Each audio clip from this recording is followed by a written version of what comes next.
Mungkin yang kita tahu selama ini Abu Nawas dikenal sebagai tokoh sufi yang nyeleneh dari Baghdad, namun ternyata dia juga adalah seorang ulama sufi yang sangat menguasai ilmu agama. Di sela-sela kesibukannya bola-balik ke istana, Abu Nawas selalu menyempatkan waktu untuk mengajar murid-muridnya. Ia juga sering kedatangan tamu yang bertujuan hanya bertanya tentang masalah agama. Suatu ketika saat Abu Nawas sedang mengajar, datanglah seorang tamu pertama menghadap kepada Abu Nawas, "Wahai Tuan Abu Nawas, manakah yang lebih utama?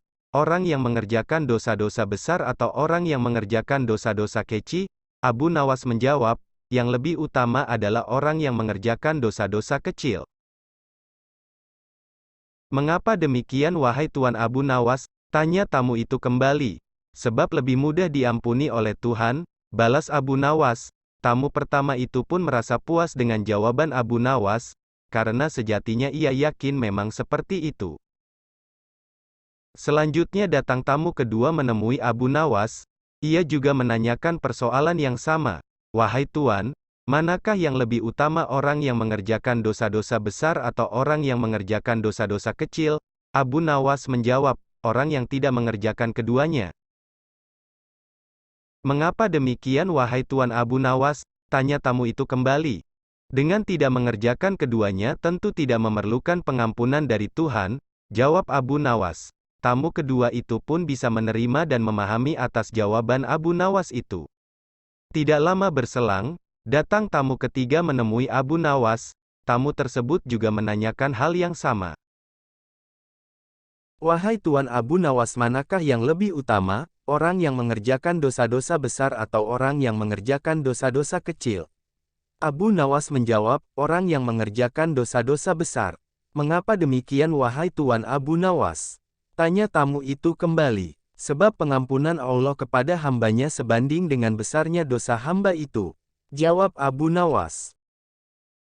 Mendengar jawaban Abu Nawas membuat tamu ketiga ini puas. Ia pun lalu pamit pulang. Ternyata selama Abu Nawas menerima ketiga tamu tersebut, ada salah satu muridnya yang selalu memperhatikan percakapan antara Abu Nawas dan tamu-tamunya itu. Sang murid merasa bingung dengan jawaban gurunya. Kenapa satu pertanyaan yang sama tapi jawabannya berbeda-beda? Karena merasa penasaran, ia pun memberanikan diri menanyakan hal itu kepada Abu Nawas selaku gurunya. "Wahai Tuan Guru, saya perhatikan dari awal, kenapa Tuan Guru memberikan jawaban yang berbeda, padahal ketiga tamu tadi menanyakan persoalan yang sama?" Abu Nawas hanya tersenyum mendengar pertanyaan muridnya itu. Ia pun lalu menjelaskan, "Wahai anakku, manusia itu dibagi menjadi 3 tingkatan. Tingkatan yang pertama adalah tingkatan mata, tingkatan yang kedua adalah tingkatan otak, dan tingkatan yang terakhir atau tingkatan yang ketiga adalah tingkatan hati. Adapun tamu yang pertama datang tadi, tingkatannya adalah tingkatan mata." "Wahai Tuan Guru, tingkatan mata itu apa?" tanya si murid penasaran. Abu Nawas menjelaskan, tingkatan mata ibarat anak kecil yang melihat bintang di langit. Ia mengatakan bintang itu kecil karena ia melihatnya hanya menggunakan mata. Sedangkan tamu kedua yang datang tadi, tingkatnya adalah tingkatan otak. "Tingkatan otak? Apa itu tingkatan otak wahai Tuan Guru?" tanya si murid kembali. "Tingkatan otak ibarat orang pandai yang melihat bintang. Ia pasti akan mengatakan bintang itu besar karena ia memang memiliki pengetahuan," jawab Abu Nawas. "Dan tamu yang terakhir datang tadi atau tamu yang ketiga, dia tingkatannya adalah tingkatan hati," lanjut Abu Nawas. "Lalu apa itu tingkatan hati, wahai Tuan Guru?" tanya si murid semakin penasaran. "Tingkatan hati ibarat orang pandai dan mengerti.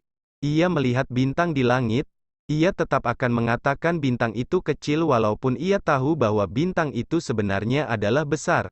Karena bagi orang yang mengerti tidak ada sesuatu apapun yang besar melainkan dengan kemahabesaran Allah," dijawab Abu Nawas.